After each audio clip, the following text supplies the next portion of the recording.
What's up, YouTube? It's your boy AP Trades. Here's how I lost $156 trading the Nasdaq today. I had one small win and one loss. I'm actually really pissed, and it was a very emotional day. And let's just get straight into it, guys. Right. So coming in today, what did I see? I want to first point out that today was very emotional for me because I've just been going through a lot of shit and also school wise. But anyways, so I actually want to start before pre-market, and because I had my analysis here where I essentially wanted us, right? So I saw this 15-minute unmitigated, and what I wanted to see, oh fuck, my bad. What I wanted price to actually do is for 930 to manipulate into it. But what do I see price doing? It already manipulates into it at 917, right? So what I expect then is 930 to get some sort of manipulation, to look for a 930 swing, or just to see some sort of manipulation and distribution, because the 930, my kind of 930 model has always been playing out. So what did I want? I wanted, and I actually marked this on ES more. Let me pull up ES. Hold up. I don't know where the fuck I'm at. Here we go. I marked it on ES and essentially a range where I wanted to see either, and let me like really kind of squeeze this here. So I marked out the range. I wanted to see either this high, which is, essentially this 15-minute intermediate high, or I wanted to see the 15-minute actually that was opening up, but I think it was actually, no, yeah, 15-minute that was opening up. I wanted to see either the high or the low get swept, and or to see it getting respected and disrespected. So what did price do? Price edged, right? This 15-minute intermediate high, 930 never took it and actually generated more highs and liquidity, right? And what do we start doing? We essentially start dumping. Now in this case, right, I saw us just dumping and dumping, and I really did not want shorts because either way, we have been in this big ass 4 hour, and I'm literally backtesting something similar like this, but it's also in the sense that I was very bullish, right? I already mentioned that I was bullish today. I had all these draws marked out. I did not see why we would go to this. Okay, I wanted purely longs. Not only that, but we had a 1 hour SMT with this low right here, swept out the 4 hour intermediate low, and on this setup right here that I took, we had an internal low right here. Sorry, internal SMT with the low. So I know some people took this 30-second right here. I did not have 30-second. I don't have it. And honestly, I don't really fuck with it too much. But maybe I'll get it because 30 seconds have been playing out. But I haven't really backtested much. Anyways, so good job for whoever banked that. I saw this 5 minute here, right? And this is essentially what I took. My first trade. Right? So essentially, break even here, whatever. Actually, break even wasn't here, right? But that's how it would be on a normal trade.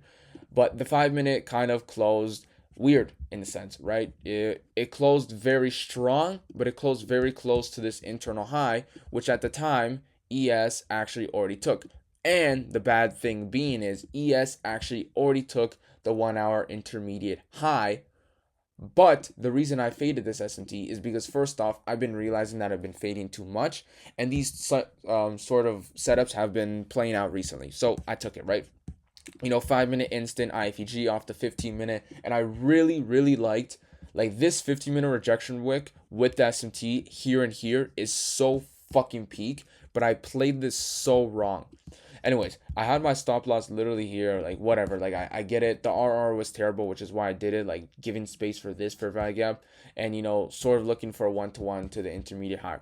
But let's get into how I fucked up. So essentially, I see this, and I see that we are just having, this SMT, and we're not looking like we're really getting close to it, right? So, ES is, in the sense of right here.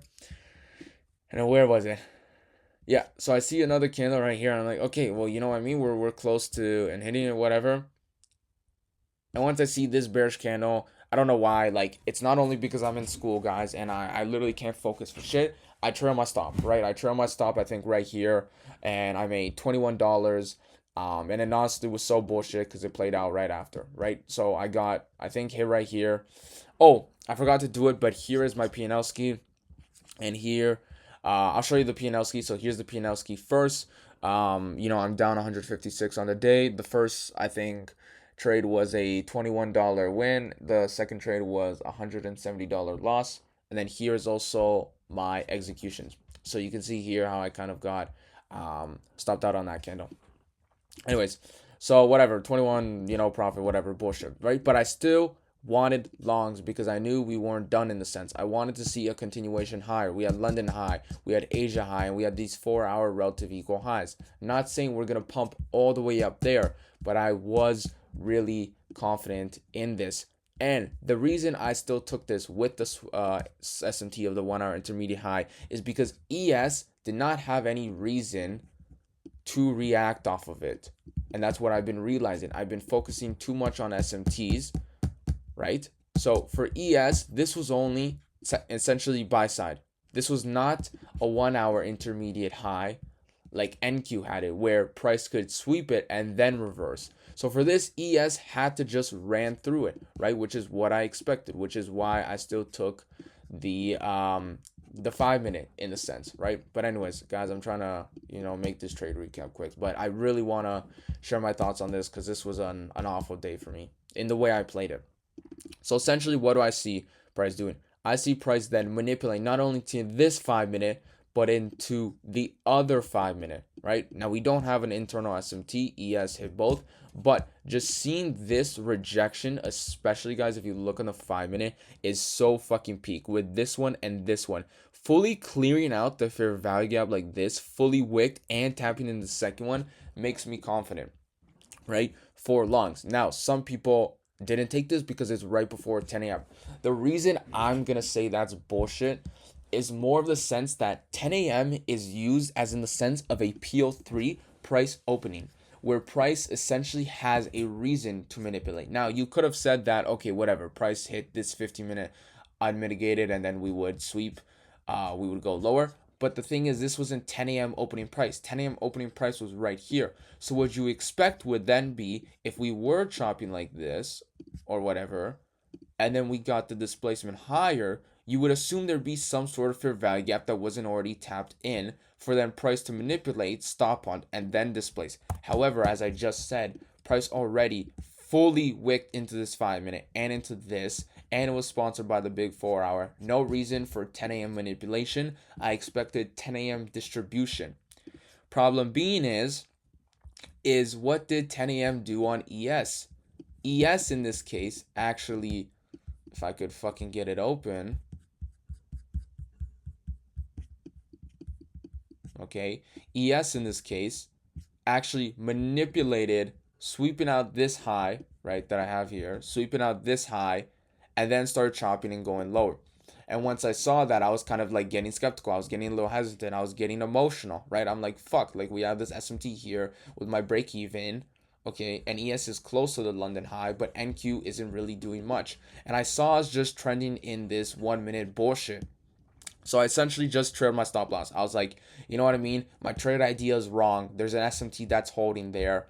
And it doesn't seem like NQ is going to go higher. I would rather risk less. So I think I did it right here. But I still didn't give enough space just if NQ were to just react off this, right? Because I wanted that. I really did want that, and to see just NQ just like even continue to pump. But we didn't get that, and I lost like $150, I think, on this candle right here. And then what did price end up doing? Right, it ended up doing the same fucking bullshit I expected, just choppiness, and would have hit stop loss.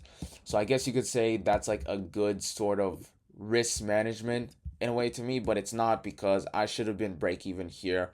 That would have been the actual proper way to play this trade. And PB Blake took this exact same. I know PB Patty took this, but on the 32nd. And today was definitely like a very weird day for me. I hope you guys can still see this. Yeah, I journaled these trades. I didn't finish this one. But anyways, what you can see, and I want to show this, you can see my thoughts in it, right? Coming into the day more bullish, still in this big-ass 4-hour gap. I set my conditions with this 15-minute to see how it would play out, whether we respect or disrespect it, right? And here are all the pros. Like this was a good setup overall. This was an A or an A minus. Sure, we had an SMT here, but again, why I would ignore it and stuff. And it's just the way I played it out. And then, of course, we had this one as well that I played out really shitty. And this one was very, very emotional. Both of them were very emotional, right? Trail stop loss right here. Risk management, quote unquote, what I did. And then here are, all the cons and the pros. So I hope you guys did like this video. For me, it's been a very emotional today. Honestly, I've been really, really struggling and just in general. But I do pray that tomorrow, Friday, will be a good day, and the following week. And I really want to be on my shit.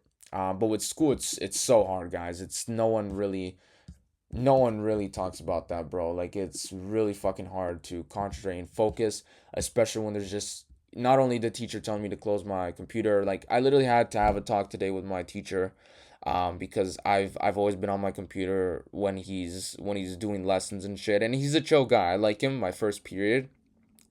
Um, and I was told, that I showed him my charts. I'm like, like I'm day trading, for money and stuff. And he's like, yeah, I get that, but I can't just be letting you on the computer and then what, like, you know what I mean? He can't let me be on my electronics during lessons and then he tells everybody else to shut him, whatever. But anyways, and then I just couldn't focus. And then there's always fucking people sitting beside me that are distracting me, and they some know some stuff about trading, some are starting to get into it, some are just I fucking hate people, bro. I generally fucking hate people, because last semester I was at co-op and I did not have to deal with any of this bullshit. But it's just so many people nowadays want to get into day trading. They don't even realize what it means, and they just watch TJR videos or see on Instagram reels, and they're like, "Oh yeah, this is for value gap. Oh, inversion for value gap. Oh, bro, yo, are you watching the markets? Oh, yo, you're trading." And they're just like, bro, everybody's watching my computer and it's so fucking annoying, bro. And I just can't focus. But yeah, that's today's video, guys, on how I lost. I think it was what, $156 actually. I'll look at it. This is a very long recap. Not something I do um really regularly. But yeah, $156. And I'm still halfway on my eval, and I really want to pass this. I do feel like I definitely forced today, but it's just because I've been missing so many setups, and I've been just honestly struggling. So I hope that the following days and weeks and whatever will be great. And you just gotta pray, and that's it, guys. So I hope you like this video. Subscribe if you haven't, and I'll see you in the next one. And the next one will be me winning. Yeah. So see you guys.